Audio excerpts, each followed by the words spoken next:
Merci beaucoup. La liste des orateurs est épuisée. J'invite Monsieur le vice-président Amadou Ba, numéro 2, pour venir répondre aux différentes interpellations des collègues.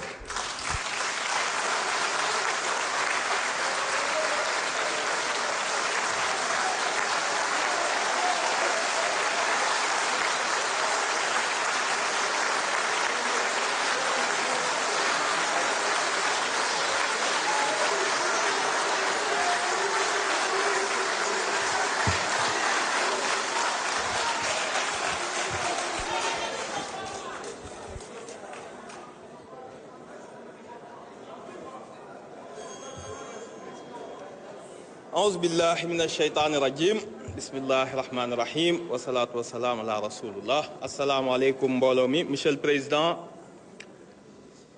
Mesdames, Messieurs les membres du gouvernement, Monsieur le ministre de la Justice, Monsieur le ministre de l'Emploi, chers collègues, honorables députés, distingués invités. Président, ñu ngi commencer par ci weeru koor bi ñu génn baalu àq ñëpp di baal àq ñëpp di ñaan yàlla nangul ñu sunuy jaamu yàlla sotti ci réew mi jàmm ak xéewal jàppale le président Bassirou Diomaye, le premier ministre Ousmane Sonko et leur gouvernement yàlla may leen succès ci mission bi. mbooloo mi ñu ngi am mbégte mu rëy ak humilité bu rëy aussi di porter loi d'interprétation bi sur la loi d'amnistie bi ñu fi voté woon en 2024. damay am d'abord une pensée di ñaanal maître Khoureychi Ba comme niñ ko fi waxe woon mu nekkoon nit ku baax bokk ci pool d'avocats yi nga xam ni bi réew mi jaxasoowee dañoo jëlal part peuple bi ak ñi nga xam ni ñooy les plus démunis mu nekkoon ci ku ñu ràññee ñu ñaan yàlla jéggal ko xare ko àjjana. ñu ngi profiter de l'occasion pour nuyu le pool d'avocats yi nga xam ni ñoo doon jàppale victimes yépp te tey seen ñaari éminents représentants nekk fi muy maître Ciré Clédor ak maître Juan Branco ñu ngi leen di nuyu et à travers vous le pool d'avocats ji Bamba Cissé jiite kook ñoom maître Macodou Ndour ak ñoom ñëpp ñu ngi leen di nuyu ak maître Sow. tey dañuy am une pensée d'abord pour ñi nga xam ni ñàkk nañ seen bakkan ci xeexal seen réew pour la liberté ñu xam responsabilité bi ñu teg fii ñun tey xam cër bi nga xam ni yoreel nañ ko le peuple sénégalais bi nga xam ni moom du waa Pastef rek seen xeex peuple sénégalais moom moo renversé l'histoire. am na ku fi toog sànq naan ay délinquants peuple sénégalais bi jël délinquants yóbbu leen palais indi leen assemblée boo woowee ñoonu délinquant yow dañuy am kersa qualifié li nga nekk. tey jii dañuy wax ak ñi nga xam ni ñu bari ci ñoom bis bu doy waar la tey ndax dafa am ay ministres yu fi nekkoon ay membres gouvernement yu fi nekkoon ay victimes nekk fi ñun ñëpp ñu bokk salle bi te ñoom ñu ngi seen jàmm di wax loolu di wane grandeur ak sacrifice bi ñi nga xam ni ñoo doon xeexal réew mi di témoigner. te may wax yéen ñi nga xam ni yéenay victimes yi te ñu bari ci yéen nekk ci kaw toog fii dama bëgg ngeen xam ni ñaari mbir am ngeen ko te dootul dañ te boo gisee ñu mën a toog ak ñii te dóoruñu leen gaañuñu leen malgré li ñu def c'est parce que mérité wu ñu suñu colère il le mérite même pas. parce que ñun ku yàlla di xeexal da ngay moytu di fayontoog melentaan da nga koy moytu. parce que ñun dañoo nekkoon ci situation bu xaw a jafe peuple sénégalais ay grand homme politique nekkoon nañ fi mener ay combat peuple bi yóbbu leen pouvoir ñun suñu situation le peuple nous a porté le peuple Babacar Ndiaye honorable wax na ko moo amnistie lu raw amnistie la defal ndax ki ngeen woowee terroriste woowee ko force occulte mu jël ko teg ko ci palais bi ni moom laa wóolu ci Sénégal loolu doy na pour désaveu. leneen li nga xam ni moo ci nekk te moo tax waruñu topp ñii fii tooguñu fi pour fayantoo tey ñun yàlla dafa def te yéen laay waxal yéen ñi nga xam ni vous êtes les victimes les combattants de la liberté am na loo xam ni am ngeen ko te xaalis du ko jënd te dara du ko jënd quand les livres d'histoire dañ koy bind ci Sénégal ñii li leen dal bu ngeen ko xamoon da ngeen leen di ñaanal yërëm leen du ngeen fayantoog ñoom. parce que fii ak 10 15 20 30 ans quand on parlera de l'histoire du Sénégal ku ne ci ñun sa doom ak sa sët dina dem école jàng événement yi ni la papa wala maam ban camp nga bokkoon bi sénégalais di xeex seen liberté te jàpp naa ni ku ne di nga fier bis boobu ni maa ngi woon ci camp ñi doon xeexal peuple bi am na ñoo xam ne dinañ rus a wax bokk nañ ci camp APR wala Benno Bokk Yaakaar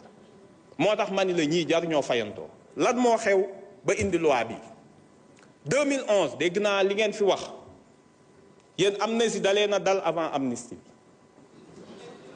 parce que ay yéen ñëpp ñi fi nekkoon ministre Benno Bokk Yaakaar yéen ñëpp autant que vous êtes ñi fi nekkoon ay député def naa 5 législatures 10 xam nga lu leen fi teg 2011 le peuple sénégalais s'est battu mu am 14 morts ñu taal ay kër taal ay bus dàq fi benn ministre boo xam ni dañ ko bëggoon lyncher publiquement moo tax yéen ñëpp ngeen nekkoon fi ay ministre ak ay député Thierno Alassane Sall Aïssata Tall Sall ay nit ñoo xeex ñu rey leen dëkk bi tàkk ngeen leen di woowee des héros et des libertés tey ngeen bokk kambee bëgg nit ñi ay délinquants lañ ay terroristes respecté leen ñiy xeex pour leur liberté parce que liberté boobu ñooñu faatu woon moo tax ngeen toog fii da ngeen gaaw fàtte fii ngeen toog assemblée vous avez donné 10 millions à chaque victime Maître Sidiki Kaba vous n'avez pas de mémoire parce que da ngeen a gaaw a am amnésie vous avez donné 10 millions pour chaque victime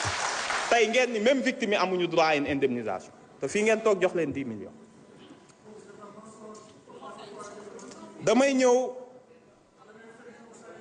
ni la événement yi xew laa bëgg a ñëw rapidement pour ñu comprendre. Sénégal honorable s'il vous plaît monsieur Diaw mag warul wax yenn yi buñ la tontoon say doom lan la ñuy xalaat noppil ngir yàlla bàyyi nit ñi ñu liggéey bàyyil perturbé bi arrêtez quand même. damay ñëw wax ce qui s'est passé réellement ba indi loi d'amnistie bi parce que rappeler le contexte dafa baax bu ñu nekkee ak yéen bi ngeen jiiñee benn homme politique dans la tradition bi ngeen am di éliminer ngeen am lu ngeen ko jiiñ tuumaal ko l'histoire donnera raison à qui que dossier ba taxoon ngeen di sonal nit ñi faat bakkan yi fan la mujj ci corruption de la jeunesse yéen a ko disqualifier seen bopp ci koo xam ni teewul donc jaru ko woon. Dès le lendemain, le ministre de l'Intérieur Antoine Diome daal ni ñi doon xeex dafa am ay forces occultes yu leen infiltré identifié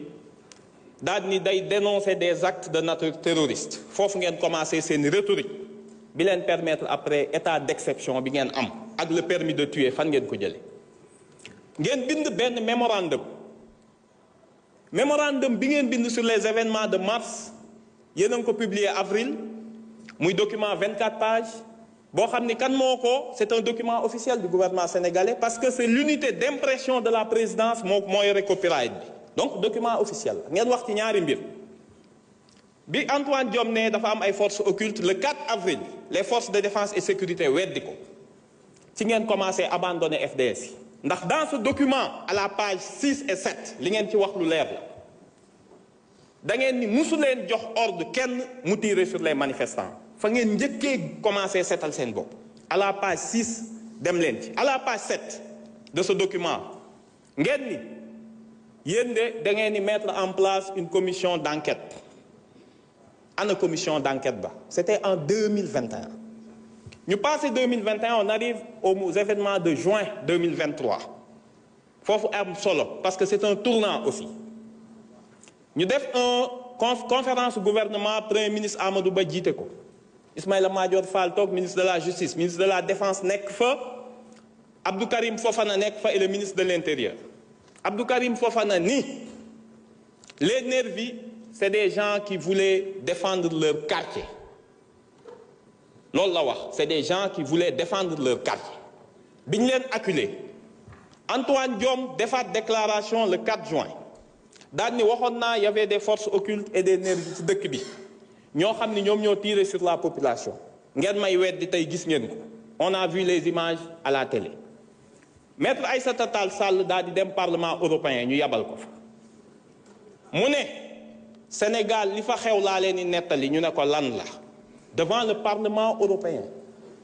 mu ne sa population son peuple bi nekkoon en révolte en réalité et ce sont ces termes dafa am ay forces yu leen dugg tapis dans des mouvements salafistes qui veulent s'emparer du pays et mettre à terre la République contexte bi dafa am solo pareegu leen ngeen dem bind un livre blanc histoire dafa baax ñu koy rappeler lépp li may wax ay documents la livre blanc sur les événements de juin bi ngeen demee lan ngeen wax il y a des forces occultes yoo xam ni ils ont tiré sur les manifestants ils ont tiré sur les forces de l'ordre yéen a ko bind yéen a ko wax mais ngeen teg ci mbir mu xaw a doy waar bi ngeen pare ngeen ni y a eu que 15 morts on est en 2023 dans un document officiel du gouvernement tudde ko livre blanc sur les événements de juin ngeen ni y a eu que 15 morts lii mooy le contexte lu tax ngeen voté loi bi baax taxul déedéet da ngeen a xëy reporter élection président Macky Sall dafa reporter élection devant la pression de la communauté internationale parce que li mu doon liggéey moo doon 3e mandat ñëpp xam nañ ko musuñoo publier laaj bi mu laaj conseil constitutionnel ni ko ndax mën naa def 3e candidature conseil bi ni ko déedéet mënoo ko mu reporter élection yi daa di dem woote dialogue Pastef demul cohérence u Pastef demul ci dialogue ba lañ ni day def amnistie biñ ñëwee mu ne day voter amnistie waa Pastef ni ko ñun ñu ngi lay déglu ci sa amnistie yaag sa dialogue demuñu ñun reporté wuñu ay élection amnistie bi ngay voté lu leer lañ lay laaj lan lañu wax sur les crimes de sang parce que au début li mu ci bëggoon def c'était d'abord les crimes économiques gars yi ni leen Covid bi du ci bokk de moo tax ngeen bind loi bu bon dinaa ci ñëw tuuti may rappeler contexte bi ba pare donc bi ngeen ñëwee ngeen xam ni reporter élection foog ngeen teg dara ci table bi il fallait des mesures d'apaisement loolu moo tax te lu tax mu teg amnistie bi en attendant la décision du conseil constitutionnel parce que li mu bëggoon mooy te voteel ngeen ko mu toogaat 1 an ba le 15 décembre 2024 bu toogoon ba 15 décembre 2024 ci la doon permettre mu gagner 1 an de présidence mën a préparer la relève te bu boobaa lum ñu diggoon dinañu nax lii mooy contexte bi saraxuñ leen ñaanuñu leen santuñu leen bi ngeen ko indee question bi ñu leen posé commission moom lañ leen posé fii en plénière est-ce que les crimes de sang ci lañ bokk du haut de quelle autorité xamuñu ko madame la ministre mii fi teewoon dem commission ni acte de torture bokkul ci loi bi ñëpp dégg ko c'est dans le rapport de la commission c'est un élément factuel yàlla ci baaxam indi lu tax problème interprétation am ndax coow li yàgg naa bëri mu dem 7TV bërki Dembo Ndiaye ku mu neex nga dem seetaan mu ne les actes de torture li ma waxoon du dañ elle est constante dans ça acte de torture yi bokkul ci loi bi waaye ñi ñu rey ak ñi ñu faat ci la bokk aveu weesuwul loolu ñu ne ko defal ndànk yow devant un juge lan moo indi interprétation te abrogé wuñu mais benn juge mënu la xam ni ngeen tëggee loi bi lan moo ci bokk ak lan moo ci bokkul ndax yéen ni ngeen bindee loi d'amnistie bi baaxul amnistie loi bi juróomi article ngeen ci sànni fàtte ngeen sax ku bëgg am na koo xam ni sañ naa wax bëgguma amnistie loolu la ñuy wax le droit à une révision bu la neexee nga ni bëgguma amnistie man j'étais innocent ñu ubbiwaat sa procès da ngeen koo fàtte ci texte yi ñun waxuñoo ak yéen en réalité on parle avec le conseil constitutionnel parce que dégg naa ñu bëri ñu ne da ngeen waroon saisir conseil constitutionnel ngeen laaj lu ñuy laaj conseil constitutionnel da ngeen a fàtte ni conseil constitutionnel wax na ci amnistie avec la loi Ezzan mais du ngeen lire texte yi ñu bind du ngeen lire décision yi du ngeen lire sax texte yi nga xam ne yéen a ko produiral seen bopp conseil constitutionnel dafa ni gouvernement législateur am na droit un pouvoir illimité xool ban crime lay dugal ci amnistie lu ko neex la ciy def loolu la wax en 2005 ñu ne ko ah bon mu ne waaw am na droit def ci lépp waaye nag waroo leen a fàtte le droit des victimes ndax amnistie lu mu effacé je parle sous le contrôle de monsieur le procureur monsieur le ministre de la justice infraction pénale mais pas action en réparation civile bokk ci donc loolu yëpp da ngeen koo fàtte ci texte bi bindal ngeen ñu benn texte boo xam ne lii ngeen ci bind ngeen ni mars 2021 ba février 2024 lépp loo xam ne xew na fi ñu mën ko qualifier de crime wala de délit wala de crime mooy lu ñu la mën a tëj fukki at ak lu ëpp ak lu ñu la mën a tëj ba fukki at ñu ne loolu lépp amnistie nañ ko mooy article 1 ñu ne waaw mais boo nee lépp mën nañ ko amnistier quand ça se rapporte à des manifestations wala mu am motivation politique loolu day impliquer les crimes de sang même si nee nañ tey xamuñu lan mooy crime de sang mais ñëpp xam nañ ko liñ ci jublu ñu ne loolu leerul ñun la taxoon ñu voté wuñu loi bi ci la ñuy dellu si waat ñu ne ñu non mënoon ngeen ko abroger lu tax abroger woo leen mais abrogation c'est un terme juridique boo xam ne bañ koy wax voté guñ loi bi mais boo demee ba voté ko mu am ay effet monsieur le ministre de la justice xam na lan la ñuy defee amnistie da ngeen defoon ni dañ bëgg a protéger suñu bopp képp koo xam ni avant amnistie bi moo tax nga génn kaso kenn mënatu laa delloo kaso parce que bu ñu amnistier le procureur day def réquisition au juge d'instruction ni ko jëlal une ordonnance de non-lieu bu jëlee ordonnance de non-lieu kenn mënatul ubbi loolu donc ñun mucc nañ ba pare bu doon dañoo bëgg a mucc ku peuple bi def lu mag amnistie lan ngay doyee amnistie bay làqatu dinañ leen wax lu tax ñu ubbi ko ku mel ni Pape Abdoulaye Touré dafa am ay actions yu ubbeeku woon suñu bàyyee abroger l'abrogation n'a pas d'effet rétroactif dégg naa ko fii wax bu dul loi pénale plus douce nan ngay waxee benn règle day rétroactif mënul nekk ñu ne leen amul kenn koo xam ne dinañ bàyyi mu mucc ci action yi ubbi ñi ñu faat am na des actions qui avaient été ouvertes ñu ne loolu yëpp ça pose des problèmes juridiques mais plus grave encore te looloo taxoon ñu rejeter la proposition bi nga xam ni l'honorable député Thierno Alassane Sall dafa bëggoon a def un peu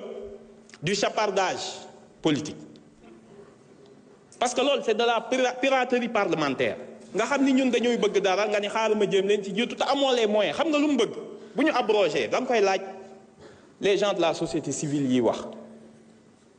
bind loi ni nañ abrogé yomb na mais da ngay wax conséquences yi lan la pour le juge soo abrogé bu ñu xëyee suba procureur ci ban pouvoir lay fondé wu pour ne les 2000 yi nekkoon ci kaso bi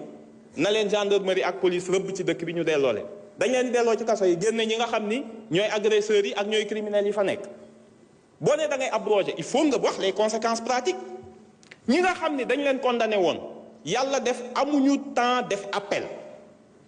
parce que ñoom bi ngeen yéen da ngeen doon raaf ku ngeen jàpp buñ koy jugé bu tëddee 3 mois ngeen condamné 3 mois bu defee tëddee 6 mois ngeen condamné 6 mois pour mucc mais kooku il avait 1 mois pour faire appel boo abrogé droit d'appel am boobu day dellu si waat après 1 an lan la ci teg fii wax est-ce que da nga ko préciser est-ce que yéen xam ngeen ko en droit ngeen defoon ni ñun lii ñuy def ragal a tax lu ñuy ragal voilà ce qui s'est passé looloo tax abrogé wu ñu ne crime de sang yi ñu ko def du ñu mucc démb du ñu mucc suba loolu lu ñu koy defee on interprète lan mooy interpréter mooy nga jël ab loi ni du ma ci yokk du ma wàññi ginnaaw loi bi ni ñu ko bindee leerul te ministre de la justice dafa créer benn hiérarchie boo xam ne nekkul ci texte bi moo ko def te moom du juge mu ne acte de torture ci la bokk mais meurtre ak assassinat bokk ci ñu ne ko foo ko teg te boo demee constitution article 7 droit à la vie moo jiitu torture mais ki ñu rey torturer ko nan ngay choisir danga naan ko ah dee nga torturer nañ la comme que torture dugg na dee bi day tëb da nga affaire bi du supermarché c'est pas à la carte c'est pas à la carte du yow yaay choisir droit à la vie elle est sacrée article 7 dafa ni droit à la vie la personne l'intégrité physique et inviolabilité de la personne après la soog a ñëw ni bu kenn laal intégrité physique am bu ko kenn mutilé donc avant torture droit à la vie moo jiitu droit à la liberté moo jiitu donc yow mënoo établir la hiérarchie léegi pour saisir tribunal boo ñëwee tribunal juge bi danaan bi nekk Bignona ñu ne lu tax ngay interpréter te juge waxaguñ juge Bignona su gisee texte bi danaan man xaw ma lan moo bokk ci amnistie bi lan moo ci bokkul ah man de jàpp naa amnistie am na tëj juge Thiès bi ni déedéet man jàpp naa amnistie amul ci cas bi ubbi mu am dissonance jurisprudentielle gën a compliqué ñu ne avant justice di ci prononcé wu kaa ñu leeral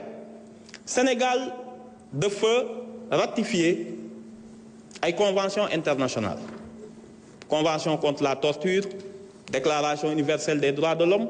nga xam ni ci constitution bi la nekk charte africaine des droits de l'homme suñ préambule la nekk pacte international des droits civils et politiques loolu lépp consacré li ñu la wax ni ay droits fondamentaux de la personne la muy le droit à la vie le droit à la liberté le droit de ne pas subir de traitement inhumain dégradant ak l'interdiction de la torture ñu ne loolu ay normes de jus cogens la lu muy tekki mooy ay normes impératives maanaam même bu dee ay état dañoo dajale ci traité bëgg ci déroger droit international nee na mënul ne li ngeen déroger c'est nul waxuma laak nag nga bëgg ko jaarale par une loi ñu ne CEDEAO Cour européenne des droits de l'homme Cour interaméricaine des droits de l'homme ñoom ñëpp dañoo dajaloo maase daal ni désormais amnistie mënatul concerner les atteintes aux droits fondamentaux de l'homme réew moo xam ni dangaa jël amnistie nit ki nga xam ni victime la wala ay ayant droit munoo leen am un recours effectif au niveau des tribunaux maanaam boo saisiree tribunal bi danaan la amnistie moo am moo tax mënuñu ko examiner nee na boo ñëwee ci man dañ lay condamner te bu ñu lay condamner condamnation bu metti la ñuy teg sa kaw tey jii bis bu ñu bàyyi woon seen abrogation bi am wala ñu bàyyi amnistie bi jàll ñi nga xam ni dañoo faat seeni doom bis bu ñu demee CEDEAO président Baré Mayna Sara ayant droit mi bi ñu fa demee bi ñu condamné état du Niger ni ko amnistie warul tax nga ni moom amul recours effectif xam nga ñaata lañ condamné état du Niger ci benn cas 435 millions ñu ne ko sa soxna 75 millions say doom juróomi doom ku nekk 50 millions daa di jël 12 frères et sœurs ku nekk ñu jox la 10 millions benn cas 400 millions ñun 80 lañ am de mort su ñëpp demee CEDEAO ak ñi ñu torturé ñaata la ñuy fay dañuy condamné Sénégal 10 milliards te ngeen toog fii loolu mënul nekk moo tax communauté internationale foowul ci am ni beneen bi nga xam ni am na bala ngaa def amnistie ñoom ñëpp dañoo juboo ci dara ñu ne amnistie avant enquête est une loi prématurée ñu teg ci ni c'est une loi suspecte fondamentalement suspecte bu dee dañ koo def avant enquête ñu xëy ni salaamaaleykum ngeen ni force de l'ordre yi ngeen ni visé yéen a ko wax yéen a tuddoon force occulte action terroriste tapis dans des mouvements salafistes seen champ lexical la seen vocabulaire ngeen bëgg a ñëw tey ñu ne salaamaaleykum ngeen ni FDS yi la FDS yi ak magistrat yi ñu ngeen doon wax ñun dañ leen a jéppi dañ leen a bañ dañ leen a ngeen ni da ngeen leen di défendre fii président Diomaye président Ousmane Sonko dañoo jël ministre de la défense jox ko un ancien militaire jël ministre de l'intérieur jox ko un ancien gendarme jël ministre de la justice jox ko magistrat jàpp naa ni ku mën a défendre FDS yi ba gën a crédible le ministre de la justice le ministre de la défense ak le ministre de l'intérieur amul du yéen ñun ñoo jox cër force de l'ordre dafa fekk buñ nee magistrat yi am nañu dëng ministre de la justice taxul ñu koy wax du moom la ñuy waxal donc bu leen nax seen bopp du yéen yéene leen défendre ñii lu bëgg a dal ci seen anciens ñi ñu daan nekk ñoom jàpp naa ils sont mieux ils sont plus aptes à les défendre li nga xam ni moo fi nekk monsieur le ministre de la justice loi bi dañ koy voter parce que buñ ko voté wul on aura la censure des tribunaux internationaux lii moo ko indi interprétation bi bu amul Sénégal du jóg ci dem CEDEAO du jóg ci dem instance Nations Unies te yéen du leen muccal yéen ñi def torture xanaa xamu leen yaa une compétence universelle képp koo xam ni da ngaa torturer dëkk boo dem mën nañ la faatoo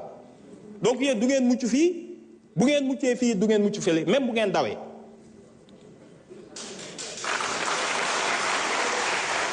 donc ñun li ñu wax mooy musuñoo bañ dañu ni loi bi li mu wax dafa leer moom la Pastef mës a wax moom la peuple sénégalais mës a wax les assassinats rey faat bakkan torture traitement inhumain dégradant disparition forcée de personnes bokkul ci loi bi quelle que soit motivation ña rey indifféremment de leurs auteurs loolu jeexal na wax kan ngay nëbb nañ bàyyi yoon leeral kan moo doon faat bakkan mais yow kan moo doon faat bakkan rek nga ni ñun nga bëgg a viser lu ngeen di nëbb amu fi te dafa am leneen lu am boo leen dénier un droit en recours effectif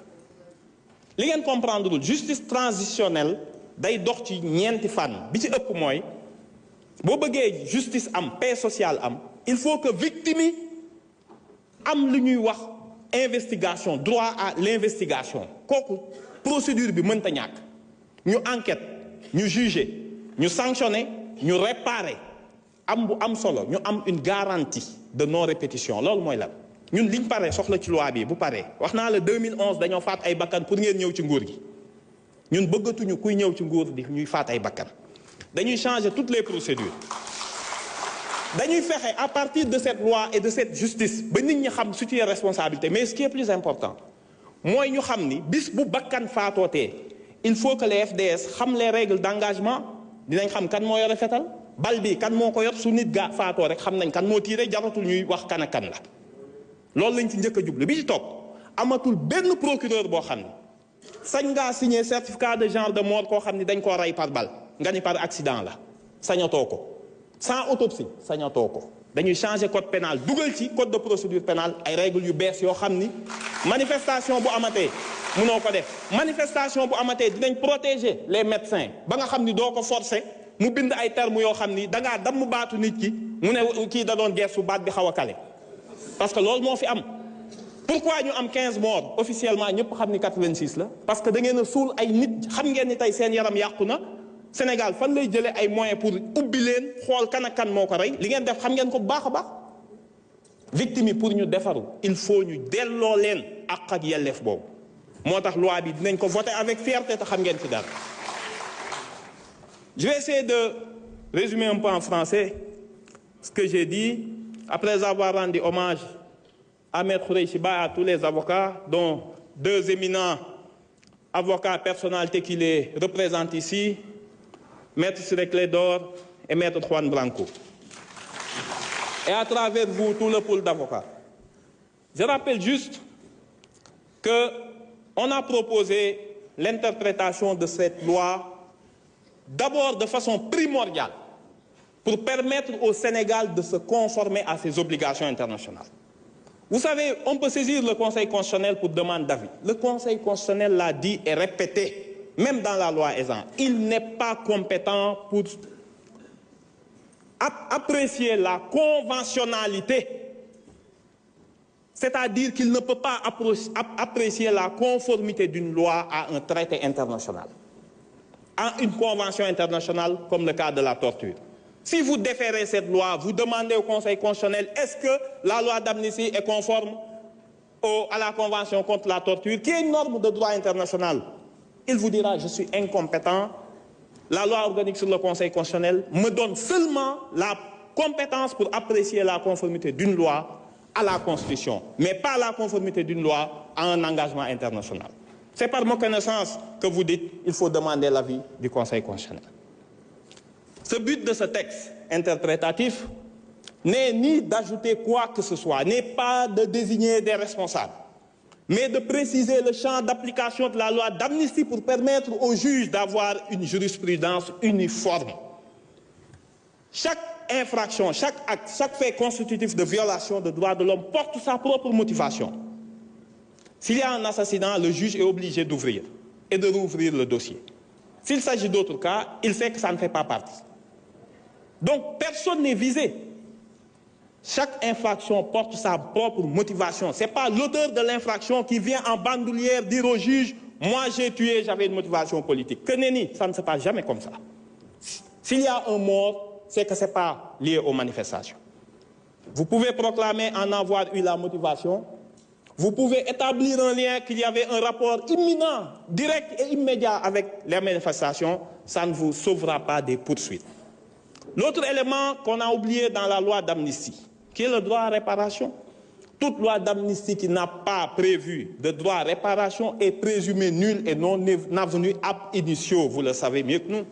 Nous, on a juste rappelé le principe. Donc, on n'a rien modifié. Qu'est-ce qu'on a modifié dans le champ de la loi? La loi avait un spectre extrêmement large, couvrant toutes les infractions de nature correctionnelle ou criminelle, dès lors qu'ils se rapportent à des manifestations ou peuvent avoir une motivation politique. Ça ouvre la voie, comme on dit, ça ouvre les portes à toutes les fenêtres. Bien sûr, n'importe qui pouvait se prévaloir, les nervis pouvaient se prévaloir de cette disposition. On a dit, pour que le Sénégal ne soit pas condamné, devant les instances internationales, il faut que la loi soit conforme aux traités qu'on a librement souscrits et qui ont une valeur supérieure aux lois. Les crimes de sang, les meurtres, les assassinats, les cas de torture, les traitements inhumains dégradants ne font pas partie de la loi d'amnistie. Et à partir de ce moment, tout juge a les armes juridiques pour pouvoir dire de prime abord, dès lors qu'on lui présente une infraction, dès lors qu'une victime se présente devant lui, si le cas qui lui est soumis relève de l'amnistie ou pas. Voilà ce qu'on a voulu établir. On fera le pardon après, mais l'obligation de non-répétition nous oblige à cette loi d'interprétation. Merci. Merci beaucoup, honorable.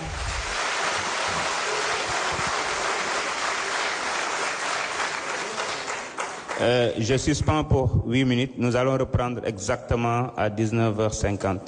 20h moins 10.